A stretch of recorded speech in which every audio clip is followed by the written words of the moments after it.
Welcome to the Bible Difficulties and Answers podcast.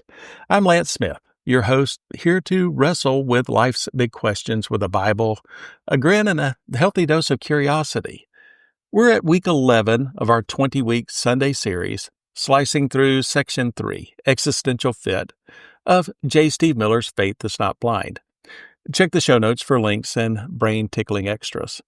Last week, we saw how belief in God fits like a bespoke suit. Today, in episode 11, we're diving into many attest to sensing a God-shaped vacuum that could only be filled with God. It's like your soul's craving a divine milkshake, and no knockoff smoothie will do. Let's roll. Picture yourself landing into a jaw-dropping garden. No people, no past. Like you're the lone player in a cosmic open-world game with no tutorial. Your stomach growls, a weird, empty pang. You try a leaf, gross. It's like licking a dusty manual. Then you spot a red apple. One bite, and boom, hunger's gone, strength's back, and you're thinking, I'm onto something. Now imagine a deeper ache, not in your gut, but your heart. You marvel at the leaf's intricate designs, like nature's own blueprints, and your eyes that can zoom from constellations to grains of sand.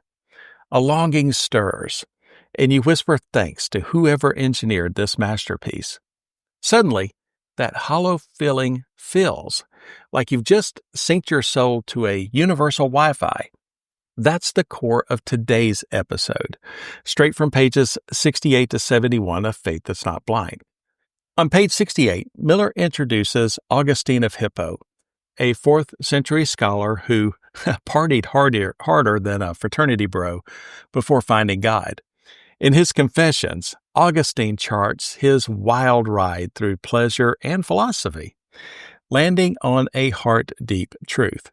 You have made us for yourself, O Lord, and our hearts are restless until they rest in you. It's like our souls are Tetris blocks with a God-shaped gap.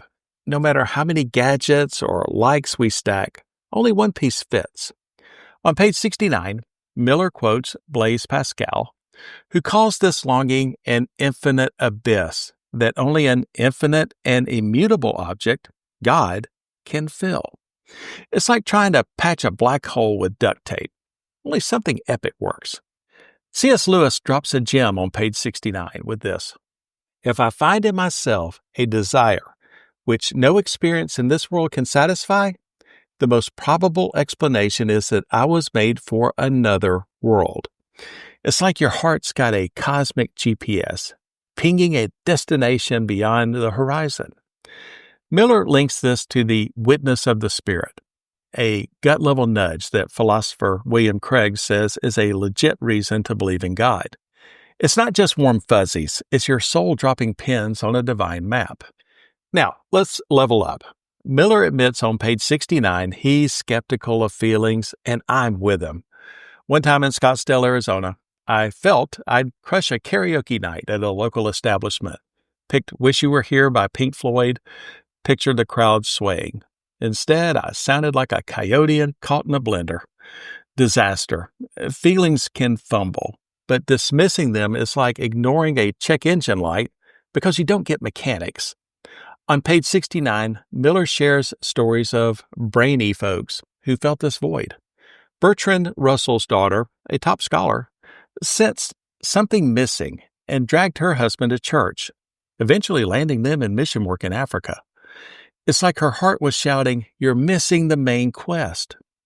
Anne Rice, the Vampire Chronicles author, felt God chasing her, moving from atheism to theism before her brain caught up, as noted on page 70. Pascal names it. The heart has its reasons, of which reason knows nothing. It's like your soul's got a secret app your mind hasn't installed yet. To drive this home, Miller beams us into a thought experiment on page 70, like we're starring in a cosmic sci-fi flick. You're in that pristine garden, no past, just you and nature's 4K display. You notice leaves with skeletal frameworks, like tiny engineering marvels, and eyes that toggle between galaxies and dust specks. a psychological itch hits, an urge to thank the unseen genius behind it all. You murmur praise, and that emptiness eases, like rebooting a glitchy system. On page 71, Miller reflects, just as an apple fixes physical hunger, praising the Creator patches a heart-level bug. Skeptics might call it brain chemicals throwing a rave, but for many, it's as real as a system update. Here's the twist. Miller's up front on page 71. This God-shaped vacuum isn't a logical checkmate. Naturalists could say it's just psychology, like craving a nap when you're stressed. But it's a puzzle piece that clicks with other evidence, like the universe's design or life's complexity we've tackled before. It's like adding reverb to a guitar riff. It's not the whole song, but it makes it pop. Miller points to Peter Kreeft's work and C.S. Lewis's Mere Christianity, Book 3, Chapter 10, for more on desire-driven faith. Biographies like Catherine Tate's My Father, Bertrand Russell, and Peter Hitchens' The Rage Against God, listed on page 71, show folks who didn't just think their way to belief, they felt chased by a hound of heaven, like God was DMing their soul. So, does this God-shaped vacuum resonate? On a scale from 0, not convincing, to 10, totally convincing, what's your score? Email me at BibleDifficultiesAndAnswers@gmail.com. I'm all ears. For more, dive into Kreeft's site, Lewis's Surprised by Joy, or those biographies for stories of hearts stirred, all on page 71. Links are in the show notes. Let's wrap this like a sleek spaceship ready for hyperspace. An atheistic worldview might leave your soul stuck in a dial-up era, but theism offers a high-speed connection to meaning. Psalm 34:8 invites us, taste and see that the Lord is good.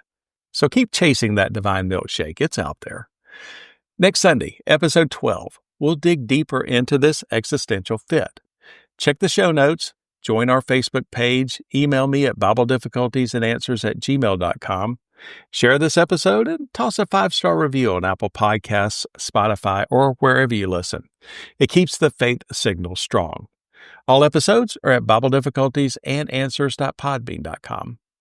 I'm Lance Smith, wishing you good luck, good health, and God bless. So long, everybody.